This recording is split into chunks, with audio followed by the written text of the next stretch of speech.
Hi everybody. This lesson focuses mainly on two topics. The first topic is concerned with properties of the mean of a sample of independent rules from a distribution. For example, how is the sample mean related to the mathematical expectation? This is answered by the law of large numbers. Also, given that the sample mean is a function of a number of random variables, it is itself a random variable, and so we can ask what is the distribution of the sample mean?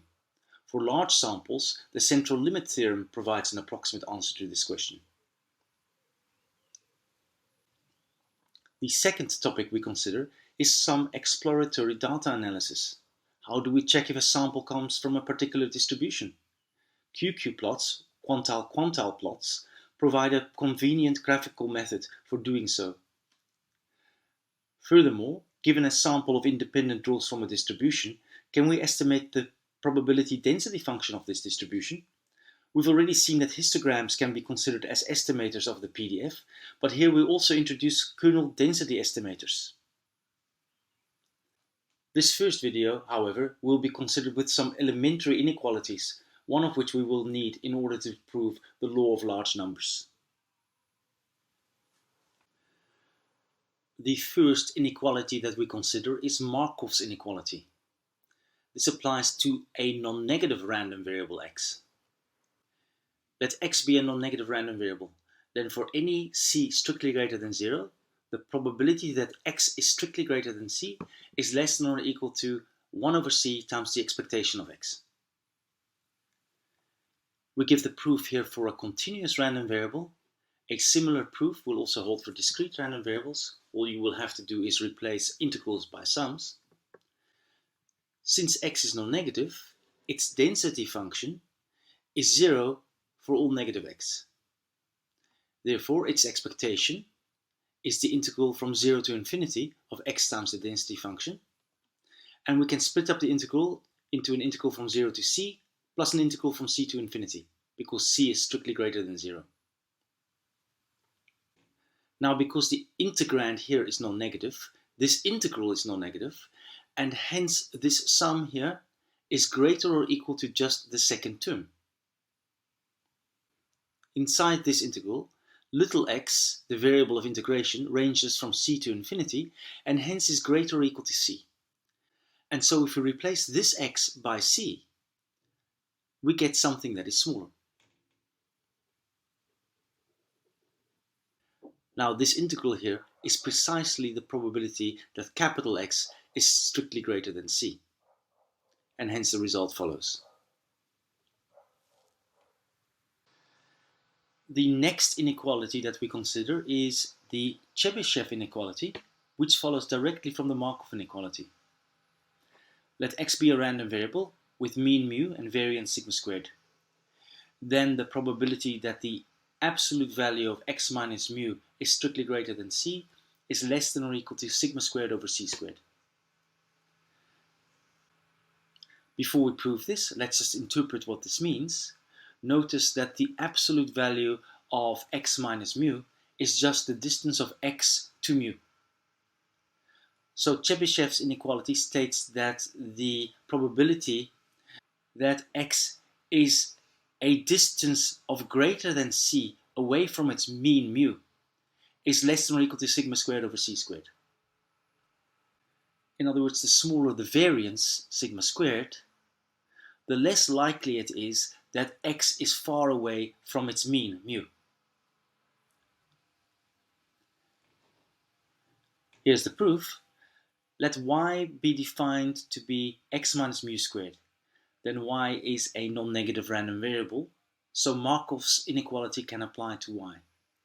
Now, the probability that the absolute value of x minus mu is strictly greater than c is the same as the probability that y is strictly greater than c squared, and by Markov's inequality, that is less than or equal to 1 over c squared times the expectation of y.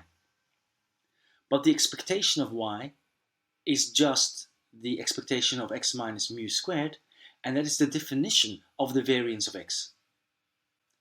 And hence the result follows. Let's just repeat the intuition one more time.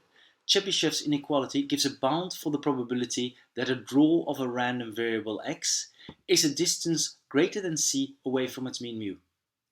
The smaller the variance or the standard deviation of a random variable x, the less likely it is that a draw is far away from its mean. The final inequality that we consider here is the so-called Jensen inequality. This requires us to introduce the concept of a convex function.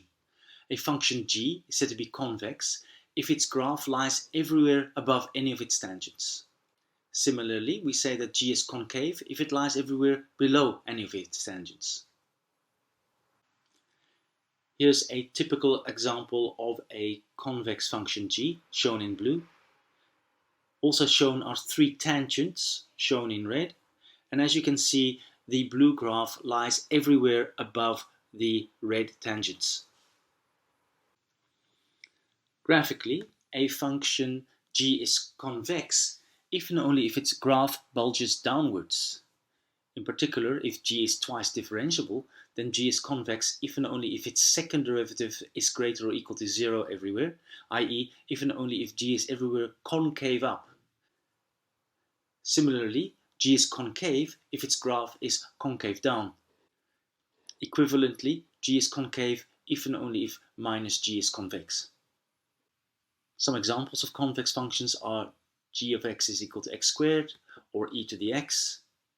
The function g of x is equal to ln x, on the other hand, is concave. The function g of x is equal to x cubed is neither. X cubed is convex on the interval from 0 to infinity, but it is concave on the interval from minus infinity to 0. Here is Jensen's inequality. Let x be a random variable and let g be a convex function. Assuming that the means exist, the expectation of g of x is greater or equal to g of the expectation of x. Here's an easy way to remember the direction of Jensen's inequality. Firstly, note that the function g of x is equal to x squared is a convex function. Now, the expectation of g of x minus g of the expectation of x is just the variance of x. And variance is always non-negative. And hence, the expectation of g of x is always greater or equal to g of the expectation of x. It's an easy exercise to show that when g is a concave function, the inequality is reversed. Here is the proof. Let t of x is equal to ax plus b be a tangent to the graph of g of x at the expectation of x. Of course, at the point of tangency, the value of the tangent function and the original function g are the same, because that is where they touch. Since the graph of g is convex, it follows that g of x of omega is greater or equal to t of x of omega. In other words, the graph of g lies above the graph of t. And this is true for all sample points omega in the sample space. Now, if we take expectations of this inequality over here, we obtain that the expectation of g of x is greater or equal to the expectation of t of x. But since expectation is a linear operator, we see that the expectation of t of x is just a times the expectation of x plus b, which is the same as t of the expectation of x. And t of the expectation of x is the same as g of the expectation of x. It therefore follows that the expectation of g of x is greater or equal to g of the expectation of x.